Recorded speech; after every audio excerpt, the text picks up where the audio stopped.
এরপরে যদি কেউ কথা বলে, এই একটু মারামারি করে নেন, নেন নেন একটু মারামারি করেন, ওই যে পুলিশ আছে ধরিয়ে দেবে স্যার।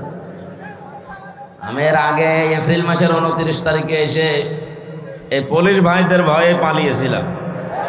এসে এই ভোটটা খেত দিয়ে কি অবস্থা ছিল বলেন তো। ওই সময় যেই লোকটা এই কাজের সাথে জড়িত ছিল, সে কি তানভীর নাকি জানো, সে লোকটা এখন জেলখানায় আছে। তার নাকি এই বাম কান ছাত্ররা নষ্ট করে দিয়েছে। সুবহানাল্লাহ বলছি, কারণ এই লোকটার কারণে আমি ওই দিন এই হাজারো মানুষকে কোরআন শোনাতে পারিনি। আমার বাবার কথা শোনার জন্য এসেছিলাম, কোরআনের কথা শোনানোর জন্য আয়োজন ছিল, কিন্তু উনি কি কার ইশারায় কি করেছিলেন জানি না। যাদের ইশারায় করুক আমরা সব টের পেয়েছি। যাদের ইশারায় করেছিল সেই লোকও এখন লাল দালানি আছে। নাম রেখেছিল তো ভালো, আসাদুজ্জামান নূর। এর নামটা পুরা পাল্টিয়ে দেওয়া দরকার। না, শুধু ওসি সাহেবের দোষ ওই দিন ছিল না, আমি পরে খোঁজ নিয়েছি। ওনাকে দিয়ে এটা করাতে বাধ্য করেছিল যেই লোক, আমি তো নাম নিলামই তার। কোন মানুষ যখন পাপ করতে করতে একেবারে সর্বশেষ চূড়ায় পৌঁছিয়ে যায়, তাকে আল্লাহর হেদায়েত দেয় না। কথা বোঝেন? সারাটা জীবন জেনা ব্যভিচারে কাটিয়েছে। এই যে সিনেমা করা, নভেল নাটক করা, এ কি ভালো কাজ? সব সময় জেনার ভেতরে থাকা লাগে। পরনারীর দিকে আপনি সব সময় তাকিয়ে আছেন, তার হাত ধরছেন, আরো বাকিটা নাই নাই বললাম। এই সমস্ত কাজে সারা জীবন যে কাটিয়েছে, তারে আল্লাহ কোনোদিন ভালো বানায়? তারে তো হেদায়েত দেওয়ার আর কথা না। এই জন্যে আল্লাহ তারে আর হেদায়েত দেবে না বলে আমরা মনে করি, কারণ আল্লাহু লা ইয়াহদিল কওমাজ জালিমিন। আল্লাহ জালেমদেরকে এখন পথ দেখাচ্ছেন না, ভবিষ্যতেও তিনি দেখাবেন না। যেহেতু বড় বড় জালেম যারা সবই পালিয়েছে, মাঝারি জালেম আর ছোট জালেম যারা ছিল, এরা এখন সব তওবা করে ফিরে আসতেছে। আজকেও দেখলাম এক জেলাতে প্রায় 250-র উপরে তাওবা করে কালেমা পড়ে মুসলমান হচ্ছে। মনে হচ্ছে যে ওরা এতদিন অন্য ধর্মে ছিল। আমার বংশের, আমি তো কুষ্টিয়ায় বাড়ি, আমার বংশের প্রায় 100 জনের 98 জন এই জালেমদের দোসর ছিল। আমি যে 3টা বছর জেলে ছিলাম, কোনোদিন তারা জিজ্ঞাসাও করে নাই আমার বাবার এই যে ছেলেটা জেলে আছে না কোথায় আছে। ওরা না কারো টিপ্পনি কাটতো যে ঠিকই হয়েছে। অথচ 5 তারিখে আগস্টের বিকাল 5টা বাজার পরে দেখি সব কল দিচ্ছে, ভাতিজা কোথায়? কুষ্টিয়ায়। বলছে আমরা সব মুসলমান হব। মুসলমান হব মানে আমরা সব এখন জামাতে ইসলামই করি। হ্যাঁ, আপনি এই 4.5 ঘন্টার ভেতরে পাল্টিয়ে গেছেন। যেভাবে অন্তত শুরু হয়ে গেছে সারা দেশে। গত পরশু দিনের জরিপ পেয়েছি, আল জাজিরার একটা জরিপ এসেছে বাংলাদেশ সম্পর্কে। এদেশে এখনো 100 জনের 14 জন মানুষ, এই যে 850 বছর আগে পালিয়েছিল লক্ষণ সেন, তার বোন পালিয়েছে 850 বছর পর। এই মহিলাকে এখনো পর্যন্ত 100 জনের 14 জন নাকি সাপোর্ট করছে এই দেশে। কারা আছে আমরা জানি। দালালি যা করেছেন বন্ধ করবেন আশা করছি। জনগণের সামনে পড়লে কিন্তু আর মাথা থাকবে না কল্লার উপরে। দ্বিতীয় রিপোর্ট এসেছে 100 জনের 28 জন। এই মানুষগুলো এখন খাওয়ার জন্য চেষ্টায় আছে, এটা বন্ধ করা দরকার। বৈষম্য বিরোধী ছাত্র আন্দোলনে যারা জীবন দিয়েছে ভাই বোনেরা, এরা আপনাকে খাওয়ার জন্য দেয়নি। 152 জন সমন্বয়ক ছিলেন কেন্দ্রে যারা সারা দেশে, তার 108 জন বাংলাদেশ ইসলামী ছাত্র শিবিরের পরীক্ষিত নেতা কর্মী। সুতরাং স্বাধীনতা যারা এনে দিলেও তারা যেভাবে চালাবে এদের সেইভাবে চলবে। 15.5 বছরে কিছুই করতে পারেননি। সুতরাং খাওয়া দাওয়ার চিন্তা ভাবনা যাদের আছে থেমে যাবেন। বারবার উনি উপর থেকে কিন্তু ভিডিও বার্তা পাঠাচ্ছে যে বন্ধ করেন, বন্ধ করেন, বন্ধ করেন। আর কথা বলবে সে? সুতরাং তার নাম নিয়ে, তার দলের নাম নিয়ে এখন যারা খাওয়ার ধান্দায় নেমেছেন, আপনি যদি না থামেন, আজকেও কুষ্টিয়াতে 2 গ্রুপের মারামারি হয়ে কয়েকজন হাসপাতালে বেডে কাতরাচ্ছে। এই করার জন্য দেশটা স্বাধীন করে দিয়ে গেল। কি শুরু করেছেন আপনি? আপনি অত্যাচারিত হয়েছিলেন, জুলুমের শিকার হয়েছেন, আমরা জানি। আপনার চাইতে কি আর অত্যাচারিত মানুষ দেশে নেই? সবচাইতে বেশি অত্যাচার যারা সহ্য করেছে এই 15.5 বছর, কই তারা তো কারো দোকানপাট লুট করে না, কারো বাড়িতে আঘাত করে না, তারা মন্দির পাহারা দিচ্ছে। সারা দেশে আন্দাজে উল্টাপাল্টা ছড়িয়ে সারা 15 বছরে এদের নামে যা ফতোয়াবাজি করেছে পুরাটা আল্লাহ উল্টিয়ে দিয়েছে। এতদিন এদের নাম দিত মানুষ জঙ্গি, অথচ বাস্তবতা এখন দেখছি এরাই জনগণের সঙ্গী। এই জন্য 100 জনের 58 জন মানুষ এখন ইসলাম চাচ্ছে এই দেশের রাষ্ট্রে। রাষ্ট্রীয় ব্যবস্থায় যদি ইসলাম যায় সবার কপাল খুলে যাবে, কোন জায়গায় জুলুমের শিকার হওয়া লাগবে না ইনশাআল্লাহ। এই গ্যারান্টি কোরআন দিয়েছে 1500 বছর আগে, ফামান তাবিআ হুদায়া ফালা খাউফুন আলাইহিম ওয়ালা হুম ইয়াহজানুন। এটা যদি দায়িত্বে নিয়ে যেতে পারেন, এই কোরআনকে অনুসরণ করে যদি ব্যক্তি থেকে শুরু করে আন্তর্জাতিক জীবন পর্যন্ত আমরা চালাতে পারি, কোনো ভয় থাকবে না। যারা ভয় দেখাতে চাচ্ছে তারাই ভয় পাবে ইনশাআল্লাহ, কোনো চিন্তা থাকবে না। কিসের ভয়, কিসের চিন্তা? মানুষ যে বিষয়গুলোতে ভয় পায় এই ভয়গুলো আল্লাহ নিজের পক্ষ থেকে দূর করে দেবে। যেগুলো নিয়ে চিন্তা করে আল্লাহ নিজে ওই চিন্তাগুলো থেকে দূর করে তাকে নিরাপত্তা দেবে। ফালিয়াবুদু রাব্বা হাযাল বাইত আল্লাযী আত'আমাহুম মিন জু' ওয়া আমানাহুম মিন খাউফ।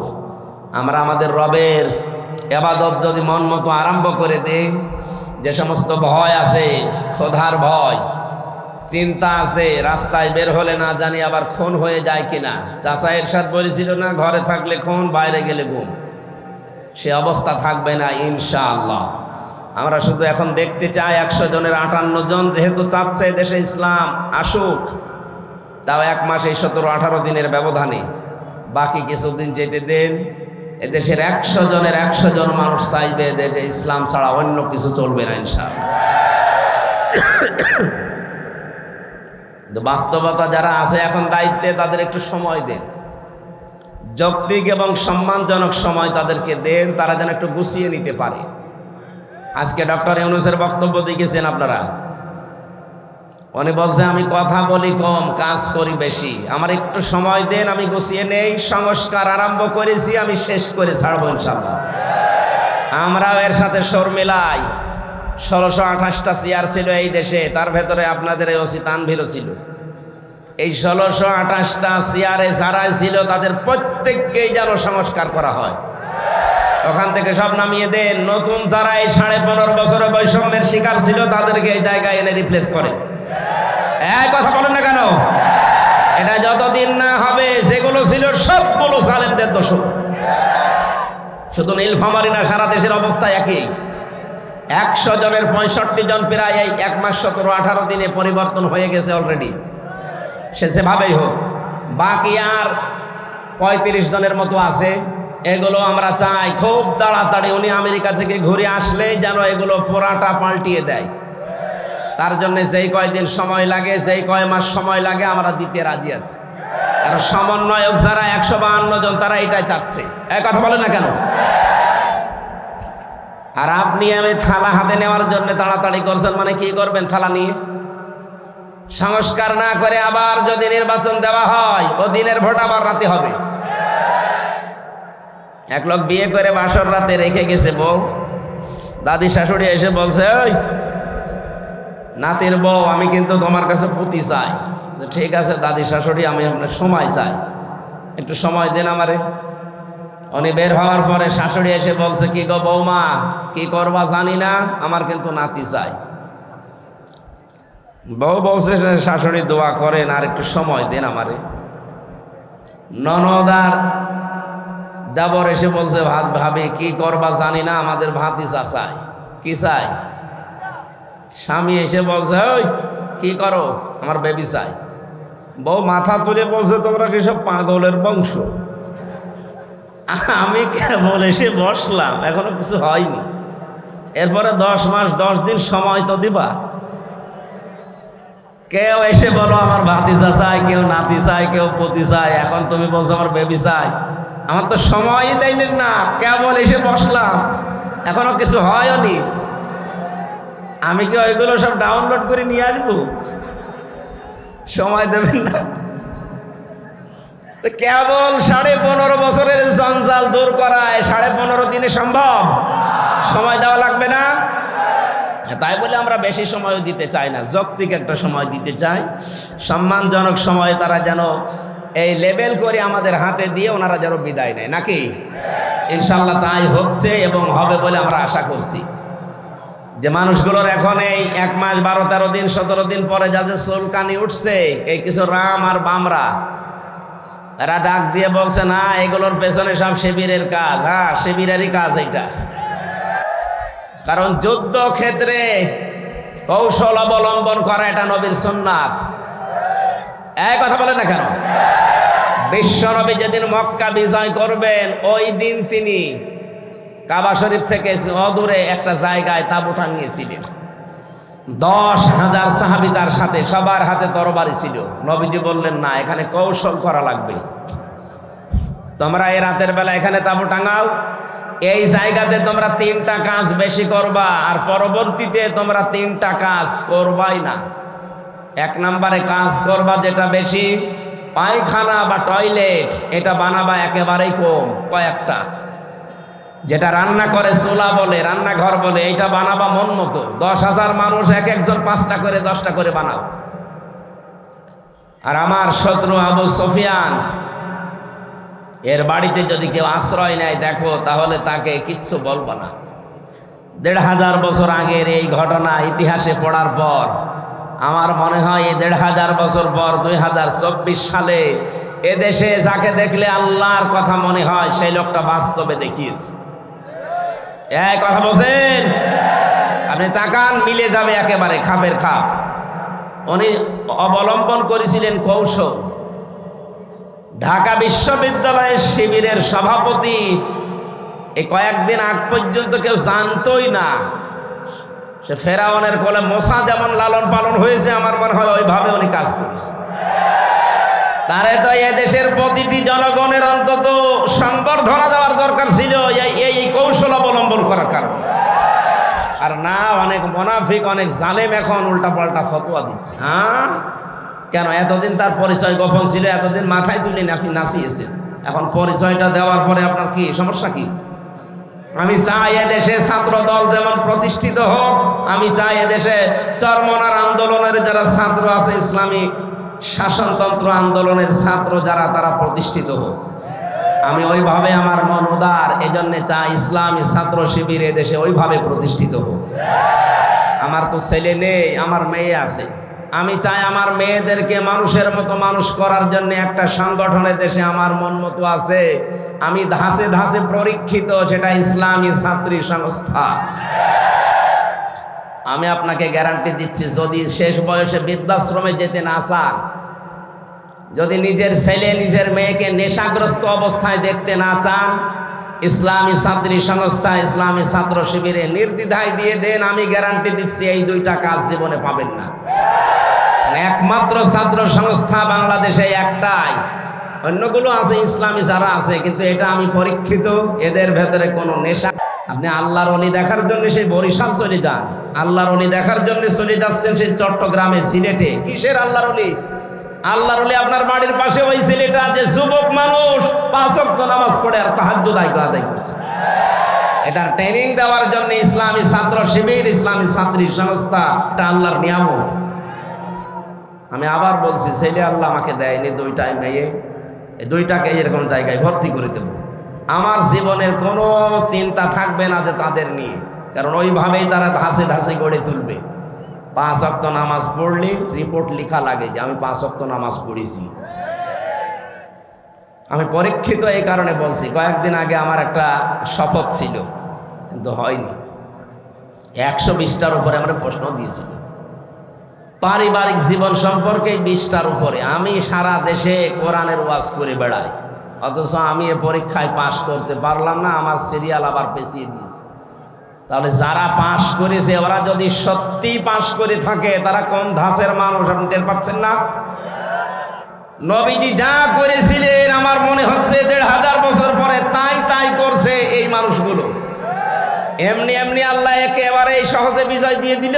এর ভেতরে কত ঘাম, কত রক্ত, কত কৌশল, কত বুদ্ধি আপনি টের পাচ্ছেন? 15.5 বছর বহু চেষ্টা হয়েছে, কিচ্ছু হয়নি। জালেম আরো তার বৃদ্ধি বাড়িয়েছে। কথা বলেন। বিশ্ব নবী জানালেন তোমরা পায়খানা কম বানাবা আর চুলা বেশি বানাবা। ওই সময় আবু জেহেল তো আগেই মারা গেছে বদরে। মক্কা বিজয়ের সময় বেঁচে ছিল, কাফেরদের যে নেতৃত্বে ছিল এই লোকটার নাম আবু সুফিয়ান। খুব কৌশল বস্তু। রাতের বেলা গোয়েন্দাদেরকে 4 জনকে পাঠিয়েছে, যা তো দেখ মোহাম্মদ এসেছে নাকি মক্কা বিজয় করার জন্যে, লোকজন কেমন আছে এটা একটু দেখে আয়। ওরা রাতের বেলা একটু হাফসা হাফসা দেখে, পাহাড়ের পাদদেশ থেকে তাকিয়ে দেখছে মানুষ আর কয়জন তো জানে না তাঁবুর ভেতরে, শুধু চুলা গুনতেছে। রান্নাঘর 1, 2, 3, 4 মানে এক একজন মানুষ বানিয়েছে 8টা 10টা করে। 10,000 মানুষ যদি 5টা করেও বানায়, বলেন কত? এই 50,000 করতে করতে ওদের রাত হয়ে গেছে, রাত 12টা 1টা। একটা কাজ হলো, 5 চুলা যদি এত হয়তো মানুষ কত আছে ও গুনে শেষ করা যাবে না, চল নেতারে বলে। নেতারা এসে বলছে যে কি মানুষের পরিমাণ আমরা জানি না, তাঁবুর ভেতরে কত কি আছে, খালি চুলা গুনিছি। রান্নাঘর গণনা করতে করতে রাত প্রায় অর্ধেক হয়ে গেছে, আমরা চলে আসলাম, মানুষের হিসাব আমরা জানি না। ধমক দিয়ে বলছে পাঠালাম তোদের মানুষ গণনা করতে, তোরা চুলা গুনলি, তোদের দিয়ে হবে না। আরো নতুন 4 জনকে ভোরবেলার দিকে পাঠিয়েছে, যা এবার দেখ। নবী যে জানিয়েছিলেন পায়খানা কম বানাবা, আর এ রাতে যেহেতু এ কাজে সবার যাওয়া লাগে, প্রাকৃতিক প্রয়োজন, এক একটা পায়খানার সামনে দাঁড়িয়ে আছে 200, 500, 700 করে।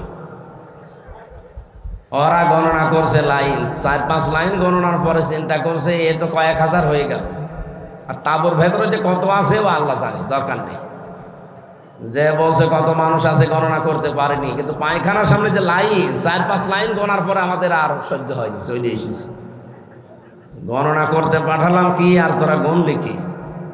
তোদের দিয়ে হবে না, আমি নিজে একা যাবো। সকালবেলা গেছি, রোদ পড়ছে যখন, চিকচিক করে তরবারির উপরে 10,000 মানুষ দাঁড়িয়ে আছে সকালবেলা।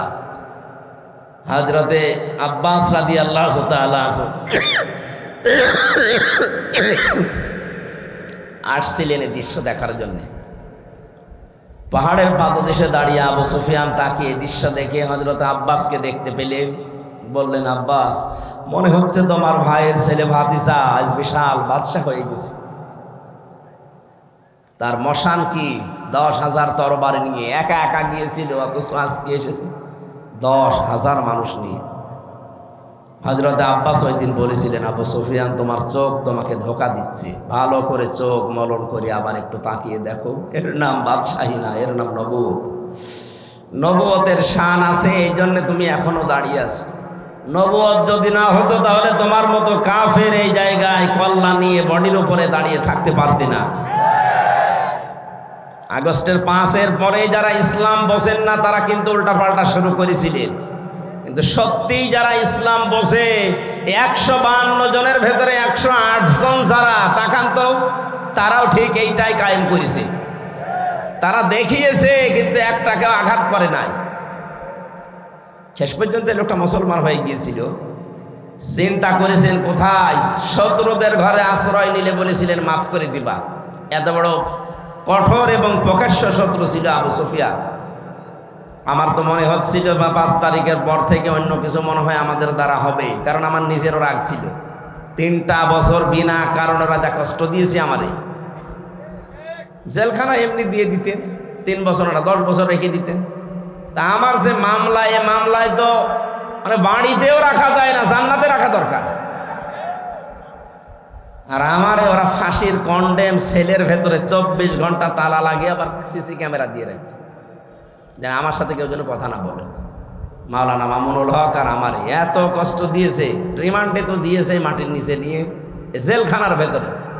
আর অধিকাংশ পড়তো আমাদের মালায়ন হিন্দু, দেবদাস, সুব্রত বালা, দেবদুলাল, আশিক কুমার, এ নামগুলো মুখস্থ হয়ে গেছে। 3 বছর এরাই ছিল আমার সামনে। মুসলমান দিত না, মনে করতো মুসলমান দিলে যদি ওর উপর একটু দয়া দেখায়। খাবার দাবারের যে অবস্থা, মনে হতো কে যেন খাবারটা মাখিয়ে এরপরে দিয়েছে। অথচ উনি নিজেও আমার সাথে 4 দিন ছিলেন, ডাক্তার শফিকুর রহমান। এই লোকটা ঘোষণাই দিয়ে দিলেন যে আমরা আমার নিজের পক্ষ থেকে যা অত্যাচারিত হয়েছি, আমার দলের পক্ষ থেকে সব আল্লাহর জন্য মাফ করে দিলাম। মনে হচ্ছে 1500 বছর আগে নবীজি নিজে মক্কায় দাঁড়িয়ে যেটা বলেছিলেন, লা তাসরিবা আলাইকুমুল ইয়াউম ইয়াগফিরুল্লাহু লাকুম, ঠিক সেই কথাটাই উনি বললেন, কোনো অভিযোগ নেই কারো উপরে, সব মাফ করে দিলাম। এই দৃশ্য দেখেই তো 15 থেকে 58 ভাগ এই কয়েকদিনের ভেতরে মানুষ সব ইসলামের দিকে আসতেছে, শুধু একটা দৃশ্যের কারণে। মানুষ লুটপাট নিয়ে ব্যস্ত, মারামারি নিয়ে ব্যস্ত, আর উনি এই বুড়ো বয়সে 60, 62, 65 বছর বয়স ওনার, অথচ এই বয়সে সে ফেনীতে গিয়ে হাঁটু পানির ভেতরে, গলা পানির ভেতরে মানুষের খোঁজ নিচ্ছে। কই দেশে আর মানুষ নেই? আমরা আগস্টের 5 তারিখের আগের জরিপ দেখেছিলাম। আন্তর্জাতিক বিশ্ব নিয়ে আমি যতটুকু লেখাপড়া করেছি, যতটুকু জানি, 257টা রাষ্ট্র পৃথিবীতে এখন, জাতিসংঘের আন্ডারে 195টা।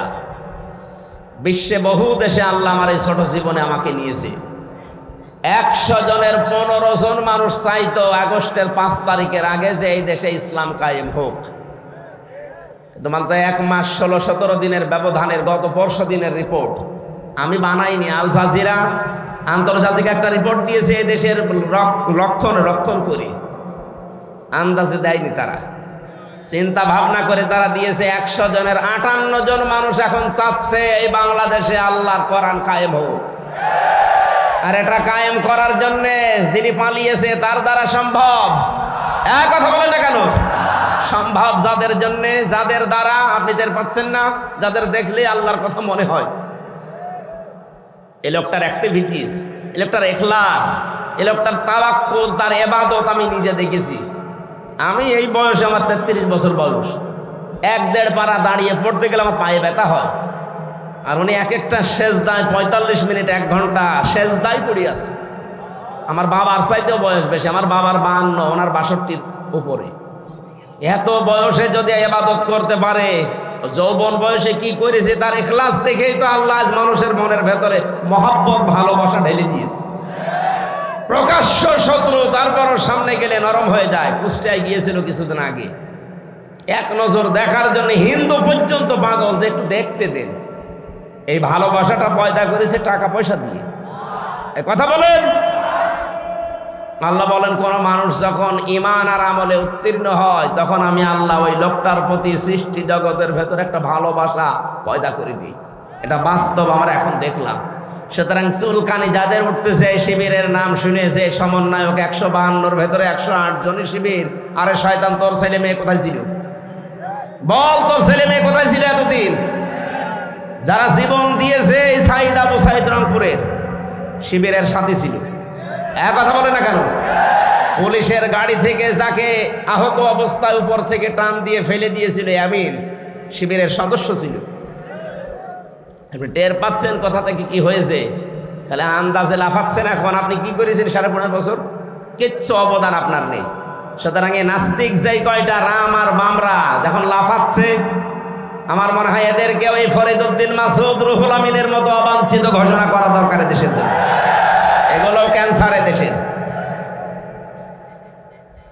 এই জালেমের এত বড় বেশি ক্ষমতা ছিল না, খালি আলেম নামে কিছু জালেম তাকে পরামর্শ দিত, তার ভেতরে এই ফরিদউদ্দিন মাসুদ একজন। এই লোকটা যদি কোরআনের পাখির ফাঁসি চাইতে পারে, আমরাও উল্টা করে তার ফাঁসি এখন চাই। কথা বলেন।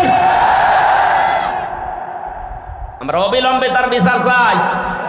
শাহবাগের মতো জায়গায় যে নাস্তিকদের পক্ষ নিতে পারে কোনো আলেম, এদেশের সব ঘরানার আলেম এখন তাকে মন থেকে ঘৃণা করে। আমরা কাউকে ভালোবাসলে আল্লাহর জন্য বাসি, কাউকে ঘৃণা করলে আল্লাহর জন্য করি। নাস্তিকদের কাজ যেটা, সেটা যে বলছে জীবনের সবচাইতে বড় সাওয়াবের কাজ করলাম। আজকে কত বড় শয়তান! ওর নামে অনেক পীর এখন সাফাই গাছে যে আমাদের তালুই হয়। কিসের তালুই আপনার? কোরআনে কারীম জানিয়েছে, যারা আল্লাহ রাসূল এবং জিহাদের বিরুদ্ধে অবস্থান নেয়, তারা যদি নিজের বাবা মা হয়, স্ত্রী হয়, সন্তান হয়, তাও তাদের বাদ দেওয়া লাগবে। সূরা তাওবার আয়াত, সূরা তাওবার 23 নম্বর আয়াতের তাফসীর পড়ে দেখেন, এখানে 8-9 জনের ব্যাখ্যা আছে। যে পীর নামে আপনি এত বড় পীর বুজুর্গ মানুষ, এই কথা বললেন কি করে যে আমার তালুই হয়? কিসের তালুই? বাবার সাথে সম্পর্ক রাখা জায়েজ নেই যারা জিহাদের বিরুদ্ধে অবস্থান নেয়। আর এই লোকটা জিহাদের বিরুদ্ধে অবস্থান নিয়ে 100 তথাকথিত মুফতির সাক্ষ্য নিয়ে জানিয়েছে হাসিনাকে দিয়েছে যে এই দেখেন আমরা আলেমরা বলছি যা জিহাদ চলছে দেশে এটা জায়েজ নেই। এমনকি আবু সাইদ সহ যারা শহীদ হয়েছে হাজারের উপরে, অনেক আলেম নামে জালেম এখনো পর্যন্ত তাদের শহীদ বলতে রাজি না। যারা এই স্বাধীনতাকে স্বীকার করছেন না তারা এই স্বাধীন দেশে থাকার যোগ্য না। বলেন, আপনি বেরিয়ে যেতে পারেন। 71 সালে যাদের ভূমিকা উল্টা ছিল তাদেরকে যদি দেশ থেকে বের করার জন্য ঘোষণা আসতে পারে, 24 সালের এই স্বাধীনতায় যারা এখনো পর্যন্ত মেনে নিতে পারছেন না, 100 জনের 14 জন এখনো আছে। আমরা চাই আপনারা চলে যান, যান যেখানে যাবেন যান, যেখানে চলে গেছে আপনারাও যান, দরকার নেই আপনাদের। আমাদের দেশ আমরা সাজিয়ে নিতে পারবো ইনশাআল্লাহ। শুধু বাইরের টাকাগুলো আনতে দিন। ডক্টর মোহাম্মদ ইউনূস ঘোষণা দিয়েছে যে টাকাগুলো ছিল 3 ভাগ, 4 ভাগের 3 ভাগ প্রায় আসার প্রক্রিয়া আরম্ভ হয়ে গেছে, বাকি 1 ভাগও আসবে।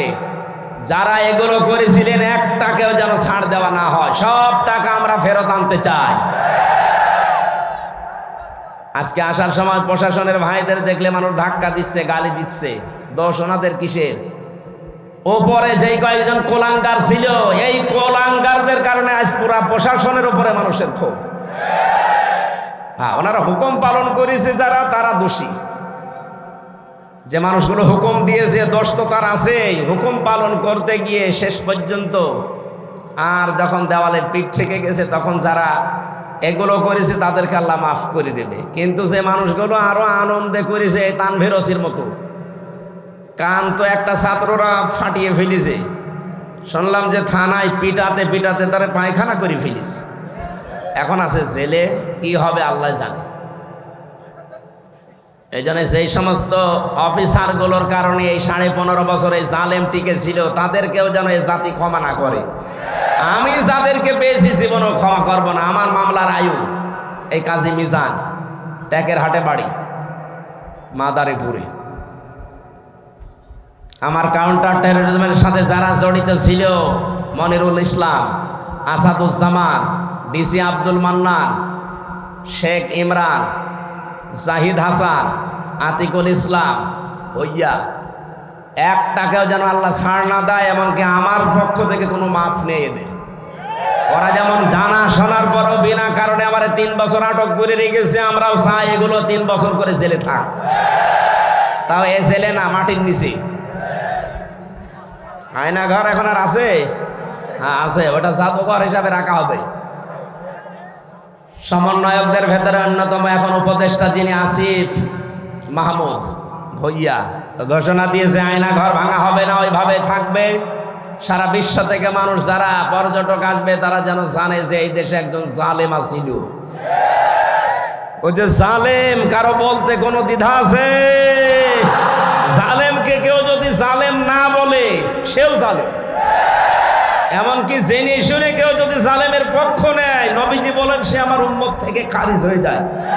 এবার আপনি কি করবেন? আপনার সিদ্ধান্ত।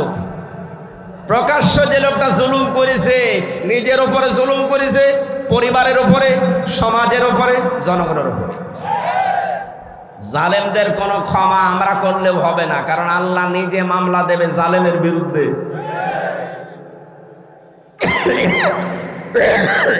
কথাটা খুব ভয়ঙ্কর কথা, আল্লাহ নিজে মামলা দেবে। আপনি টের পাচ্ছেন? আমার তো এই আয়াত পড়ার পরে সূরা শুরার 42 নম্বর আয়াত, এই আয়াত পড়ার পরে আমার শরীর শিউরে ওঠে যে এদেশের 1628টা চেয়ারে যারা ছিল সবগুলোই জালেম। একটাকেও আমি ভালো পাইনি। আমি বহু জায়গায় গিয়েছি, প্রত্যেকটাই জালেম ছিল। আরে প্রত্যেকটাই আল্লাহর মামলার আসামি। বলেন কেন? সূরা আলে ইমরানের 168 নম্বর আয়াতে আছে, 78 নম্বর আয়াত, ওয়ালা ইয়াহসাবান্নাল্লাযীনা কাফারু আন্নামা নুমলি লাহুম খায়রুল লিআনফুসিহিম ইন্নামা নুমলি লাহুম লিয়াজদাদু মা ওয়া লাহুম আযাবুম মুহিন। আল্লাহ পাক বলেন, হে নবী, কাফেররা ধারণা করে, মনে করে, এই চিন্তা ভাবনা করে যে ক্ষমতা আল্লাহ তাদেরকে দিয়েছে, ক্ষমতায় বসিয়ে রেখেছে মনে হয় ভালোবেসে। অথচ না, তাদের এই ক্ষমতা দিয়ে যে জুলুম অত্যাচার গুলো হয়, আমার আল্লাহ বলেন আমি তাদের পাপ পরিপূর্ণ হয়ে যাক এইটা চাই, আর হয়েছেও তা। 15.5 বছরে পাপ একেবারে খাপের খাপ মিলে গেছে, আর জায়গা নেই। তখন আল্লাহ পাক বলেন আলাহুম আযাবুম মুহিন, আমার শাস্তি তখন ভয়ঙ্কর অবস্থায়, অপমানিত অবস্থায় তাদেরকে পাকড়াও করেছে। 850 বছর আগে পালিয়েছিল লক্ষণ সেন, এত বছরের ভেতরে পৃথিবীতে কেউ পালায়নি, এইটা বাদ দিয়ে। কথা বলেন না কেন? এই জন্য বাস্তবতা এইটা। আল্লাহ পাক দেখেছেন যে পাপ আর জায়গা নেই পূর্ণ হওয়ার, পরিপূর্ণ হয়ে গেছে, তখন আল্লাহ ধরেছে একেবারে ধরার মতো। যারে ধরে তারে এত অপমান করে, পৃথিবীতে এত অপমান কেউ হয়নি। আপনারা বলেন ওরা যারা ফাঁসি দিয়েছে, হ্যাঁ ফাঁসি যারা দিয়েছে, যে মানুষগুলো ফাঁসি হয়েছে প্রত্যেকেই বীরের মতো জীবন দিয়ে গেছে। আমাকে যে কারারক্ষী পাহারা দিত, তার ভেতরে একজন আমি মুসলমান পেয়েছিলাম, কুতুবউদ্দিন, রাজবাড়িতে বাড়ি। বের হওয়ার কিছুদিন আগে আমারে বলছে, হামজা ভাই, আমি ওই সময় পাহারায় ছিলাম শহীদ মীর কাশেম আলীর। ওনাকে যেদিন ফাঁসি দেওয়া হবে সকাল রাত 10টা 1 মিনিটে, সন্ধ্যার সময় আমার ডিউটি শুরু হওয়ার পরে বললাম, স্যার আপনারা 3 ঘন্টা পরে ফাঁসি, আপনি প্রস্তুতি নেন। উনি আমারে বলছে, কারারক্ষী ভাই 3 ঘন্টা তো অনেক সময়, আপনি 2 ঘন্টা ঘুমালাম, আপনি আমারে ডাক দিয়ে দিয়েন 1 ঘন্টা আগে। আপনি আল্লাহর ওলি খুঁজে পান না? মাওলানা মামুনুল হক জেলখানায় আমার পাশের রুমে 3টা বছর মাঝে মাঝে এই কথা আমাকে জানাতো, হামজা ভাই এতদিন পর্যন্ত উল্টা পাল্টা ধারণা আমিও করেছি, এখন বাস্তবতা এসে দেখছি এদেশের সবচাইতে আল্লাহওয়ালা এবং ইমানদার মানুষ যাদের ফাঁসি দেওয়া হয়েছে জামাতের, তাদের যে ইমান কোন পর্যায়ে এটা মাপার ক্ষমতা আমারও নেই। আমিও মানুষ হিসাবে মাঝে মাঝে ধৈর্য হারা হয়ে যায়। কিন্তু কি শোনালো কারারক্ষী, 3 ঘন্টা পরে যার ফাঁসি, সে লোকটা বলছে আমি 2 ঘন্টা ঘুমালাম, আপনি আমারে ডাক দিয়েন। তার ঘুম আসে কি করে? আমরা ঘুমের বড়ি খেয়ে আমার ঘুম আসতো না, তাও তো আমার কোনো চিন্তা নেই। আর তার নিজের ছেলে ব্যারিস্টার আরমান গুম হয়ে আছে 8 বছর। তার স্ত্রী ওই সময় অসুস্থ, তার দলীয় লোকগুলো সব পালিয়ে পালিয়ে বেড়াচ্ছে, কেউ জেলখানায় ভর্তি আছে। বাংলাদেশের ভেতরে একটা ম্যাগনেট ছিল, 1000 লক্ষ মানুষের কর্মসংস্থান তৈরি করে দিয়েছে। সেই লোকটা মাত্র 3 ঘন্টা পরে ফাঁসি বলছে আমি ঘুমালাম। দেখলাম ঠিক 2 ঘন্টা পরে ডাক দিলাম, উনি উঠলেন, গোসল করার পরে ওযু করার পরে এসে নামাজ শেষ করে আমারে বলছে এবার চলেন। চলেন মানে আপনি যদি নিয়ে যেতে না পারেন তাহলে জল্লাদকে ডাক দেন, কারণ সময় আর বেশি নেই, মনে আছে শ্বশুর বাড়ি যাবে, তাড়াতাড়ি করছে। আমার ওই সময় আমাকে কারারক্ষী বলেছে, ভাই আমার তো মনে এখনো পর্যন্ত বিশ্বাস হয় না যেন ঘুমাইলো কি করে, ওনার এত চিন্তায় ঘুম আসলো কি করে। আমি বলেছিলাম, কুতুব ভাই ঘুম কেন এসেছে আমি বুঝতে পেরেছি। সূরা হামিম সিজদার 30 নম্বর আয়াতে আল্লাহ 1500 বছর আগে তার ঘুমের কাহিনী জানিয়েছেন। ইন্নাল্লাযীনা ক্বালু রাব্বুনাল্লাহু সুম্মা ইসতাকামু তাতানাজ্জালু আলাইহিমুল মালাইকা। আল্লাহ পাক বলেন অবশ্যই যারা এই কথা বলতে পারে আমাদের রব আল্লাহ, আর এর উপরে যারা টিকে থাকতে পারে। এ বাংলাদেশের 100 জনের 96 জন যেহেতু আমরা মুসলমান, আমরা এক বাক্যে চামড়ার মুখ দিয়ে বলে ফেলতে পারি আমাদের রব আল্লাহ, কিন্তু টিকে থাকার মতো মানুষ মাত্র 100 জনের 15 জন ছিল। এই কথা বলছেন, 96 জন মানুষ আমরা বলি যে হ্যাঁ আমাদের রব আল্লাহ, কিন্তু ঝড় আসলে টিকে থাকার মতো মানুষ মাত্র 100 জনের 15 জন। বাকিগুলো সব ওই আমার তালই হয়, এই লাইনে আছি। ঝড় দেখলেই বাতি আগেই নিভে যায়। কোথায় সেই সৈয়দপুরে ঝড় উঠেছে, এই জল ঢাকায় বাতি নিভে গেছে। কিন্তু যারা টিকে থাকতে পারে, সৈয়দপুরে না, এখান থেকে 1/2 কিলোমিটার দূরেও যদি বিশাল ঘূর্ণিঝড় শুরু হয়, বাতি জ্বলতেই থাকে। তাদের ভেতরে একজন শহীদ মীর কাশেম আলী। এই লোকটাকে যখন আল্লাহ একজন আছে, তিনি আমাদের রব, এবং টিকে থাকার মতো ঈমান আল্লাহ দেখলেন যে হ্যাঁ টিকে আছে, আল্লাহ পাক বলেন তখন তার বিপদে আমি আল্লাহ ফেরেশতা পাঠাই। এ কথা কার? আরো জোরে বলেন। এটা যে প্রমাণ হয়েছে এই দেশে, সেই কথাটাই শোনালাম।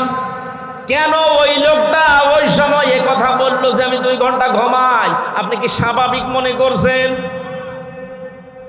বলতে আমার যত সহজ লাগছে, বিষয়টা এত সহজ না, কারণ আমি নিজে তো পরীক্ষিত। ঘুমের পাওয়ার আলাপ বড়ি খাওয়ার পরেও আমার ঘুম আসতো না। আর তার বিনা চিন্তায়, কোনো চিন্তাই নেই, আমার তো মনে হচ্ছিল যে আল্লাহ যেন নিজে ফেরেশতা পাঠিয়ে তার কানের কাছে এই কথা শোনাচ্ছে, আল্লাহ তাখাফু ওয়ালা তাহজানু, কোনো ভয় নেই, কোনো চিন্তা নেই। আয়াতের তাফসীর পড়তে গিয়ে আমি 2টা বিষয় পেয়েছি। ফেরেশতারা আসার পরে কানের কাছে মুখ নিয়ে জানাতে থাকে, মীর কাশেম আলী ভয় পাবেন না। কিসের জন্য ভয় করেন আপনি? ওই যে জান্নাত দেখা যাচ্ছে, ওয়াবশিরু বিল জান্নাত। 2 নম্বরে ভয় নেই, চিন্তাও নেই। কিসের চিন্তা? হয়তো আপনার ছেলে ব্যারিস্টার গুম হয়ে আছে, এই চিন্তা হতে পারে। আপনার দ্বারা লক্ষ লক্ষ মানুষের কর্মসংস্থান তৈরি হয়েছে, তাদের কি হবে এই চিন্তা হতে পারে। কারণ বাতিলরা সবগুলো 2 নাম্বারই করে নিয়ে নিয়েছে। এই যে ইসলামী ব্যাংক, এক কথা বলছেন না কেন? যতগুলো প্রতিষ্ঠান তিনি বানিয়েছিলেন ইবনে সিনা সহ, অধিকাংশগুলোই বিভিন্ন কায়দা কৌশলে বাতিলরা সব নিজের মন মতো নিয়েছে। এখন আল্লাহ পাক আবার সময় দিয়েছে, এগুলো সব আস্তে আস্তে এরা ফেরত পাচ্ছে। ইসলামী ব্যাংক এখন আবার দাঁড়িয়ে যাবে, কারণ যত টাকা আপনি আত্মসাৎ করেছেন সব এখন ফেরত নেওয়া হচ্ছে। চিন্তা করবেন না, এই মানুষগুলো নিয়ে আপনার দলীয় লোকজন সব পালিয়ে বেড়াচ্ছে, কেউ জেলখানায় ভর্তি আছে, আপনার স্ত্রী অসুস্থ, কোনো চিন্তা নেই, সবগুলো আমার আল্লাহ নিজের হাতে তুলে নিয়েছে। এই কারণেই তিনি মনে হয় বলছিলেন, ভাই তাড়াতাড়ি করে আমার নিয়ে চলেন, আমি জান্নাত দেখতে পাচ্ছি। আল্লাহর ওলি আমরা খোঁজার জন্য কত জায়গায় টাকা পয়সা খরচ করি, এ মানুষগুলোর অ্যাক্টিভিটিস আমি নিজে দেখতে পেয়েছি, এই কারণে শোনালাম। আল্লাতি কুনতুম তুআদুন, যার ওয়াদা আল্লাহ নিজে করেছেন, নাহানু আউলিয়াউকুম ফিল হায়াতিদ দুনিয়া ওয়া ফিল আখিরাহ। ফেরেশতারা যেন এসে বলে, আমরা আপনাদের বন্ধু ছিলাম দুনিয়ায়, বন্ধুই যদি না হবে, মাত্র 1000-এর উপরে জীবন দিয়ে গেল কিছুদিন আগে। আমার তো মনে হচ্ছে শুধু শহীদ আবু সাইদ না, রায়হান, মুগ্ধ, ইয়ামিন না, এদের সাথে আল্লাহ আবাবিল পাঠিয়েছিলেন। কয়েক ঘন্টার ব্যবধানে যে এত পরিবর্তন হয়ে যাবে। কুষ্টিয়াতে আমার সামনে 5 তারিখে 14 জন মারা গেছে, 1টার আগে। 1:30টার সময় যখন উনি পালাচ্ছে শুনলাম, কে যেন আমাকে জানিয়েছে। পরবর্তীতে শুনলাম যে ওর পরে আরো 2 জন মারা গেছে, 16 জন। ওই পর্যন্ত যারা গুলি চালিয়েছিলেন তাদের কোনো ক্ষমা নেই।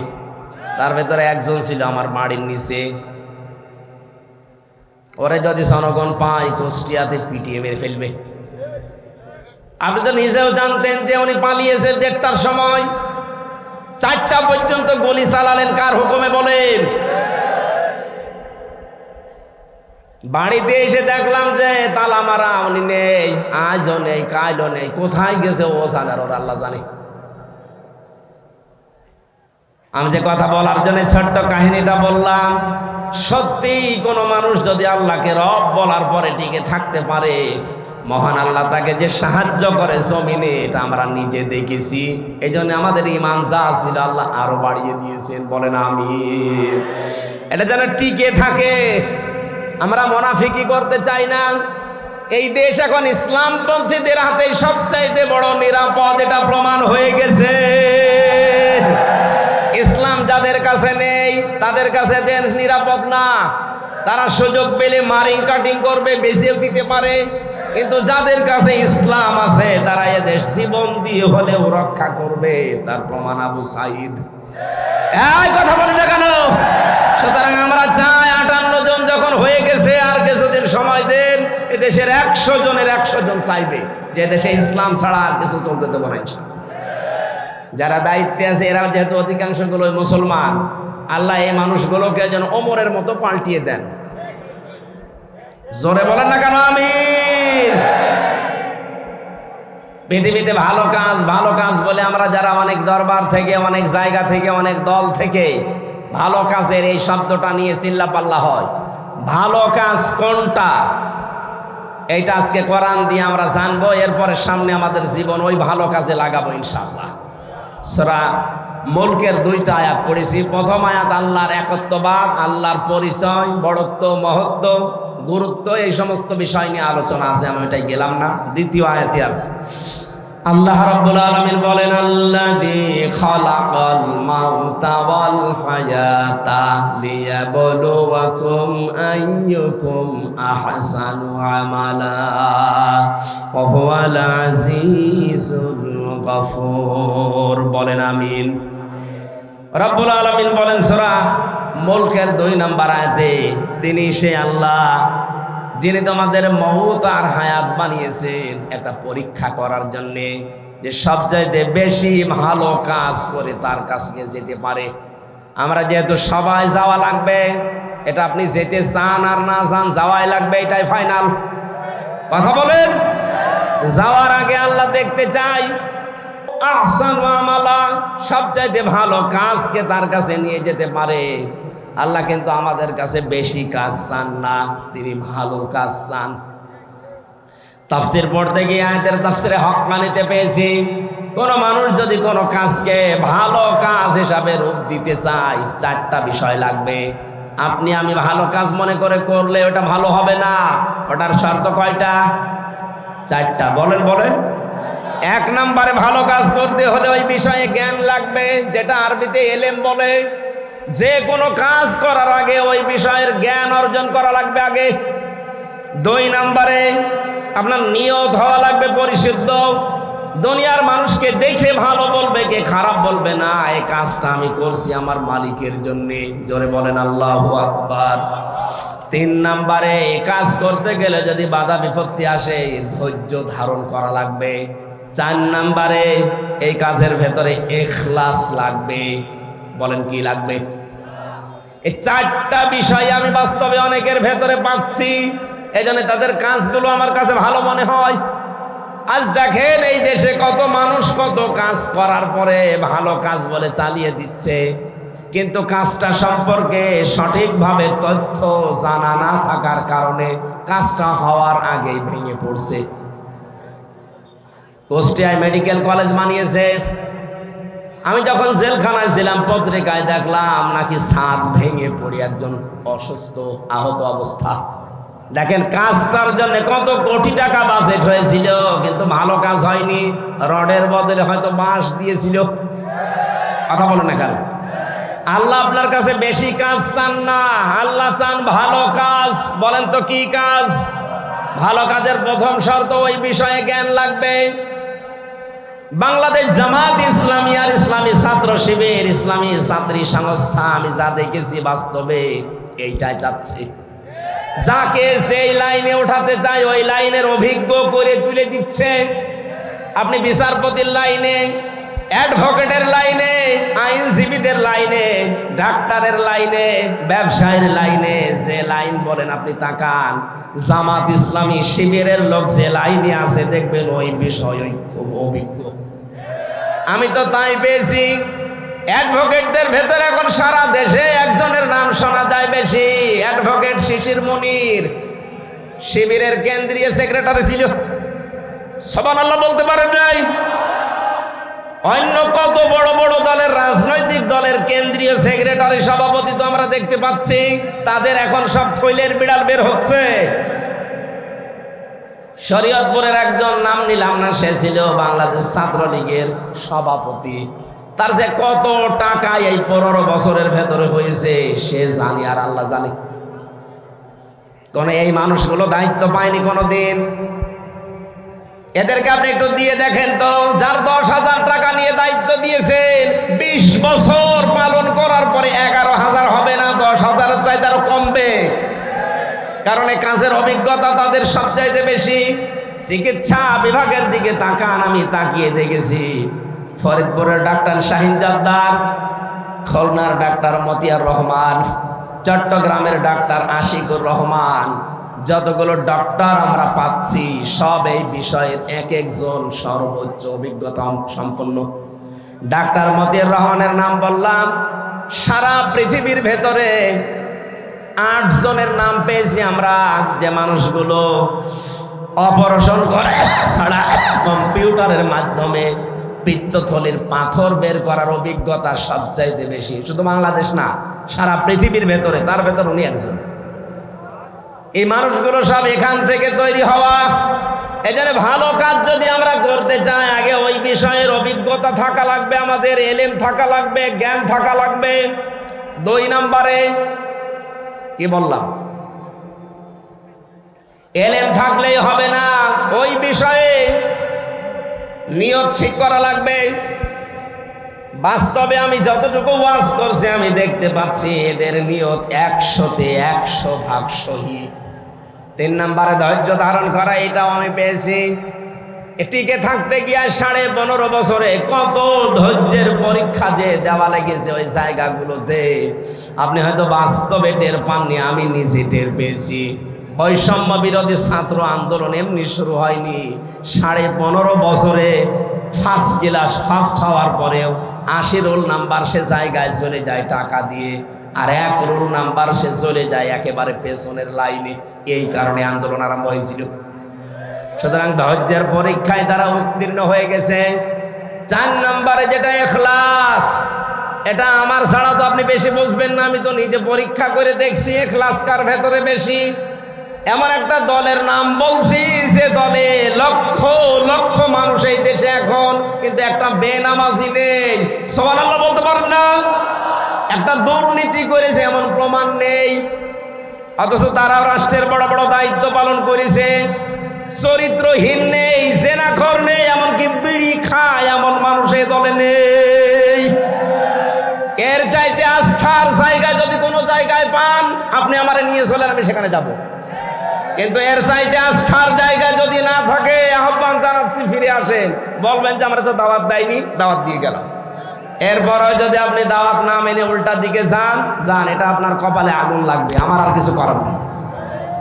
আল্লাহ আমাদের মওজুদ আর হায়াত বানিয়ে পাঠিয়েছিলেন ভালো কাজ করার জন্য। 2 নম্বর ব্যাখ্যায় আসছি, এ পৃথিবীতে সবচাইতে ভালো কাজ আল্লাহ পাক যাকে জানিয়েছেন তিনি আমাদের রাসূল। কথা বলেন না কেন? রাসূলের কাছ থেকে ভালো কাজটা যারা শিখেছে তারা হচ্ছে সাহাবায়ে কেরাম। বলেন, সাহাবায়ে কেরামের দিকে তাকান, তারা সবচাইতে ভালো কাজ বুঝতো এই জমিনে আল্লাহর বিধান কায়েম করা। এই জন্য মাঝ মুফতিজের মতো মাত্র 12 বছর 13 বছরের বালক ভালো কাজ এটা জানার পরে নিজের গোড়মুড়িকে উঁচু করে জিহাদের ময়দানে যাওয়ার জন্য চেষ্টা চালিয়েছে। যেহেতু এটা এখন ভালো কাজ পৃথিবীতে, আমরা চাই আল্লাহর এই জমিনে 56,000 বর্গ মাইলে আল্লাহর বিধান কি করে কায়েম করা যায় সেই চেষ্টা করা, এটা ভালো কাজ। এটা কি কাজ?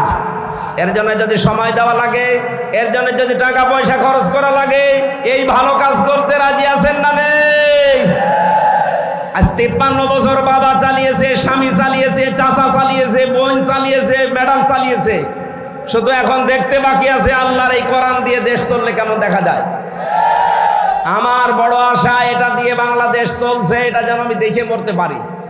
কারা কারা এটা জান দেখি? লিল্লাহে তাকবীর।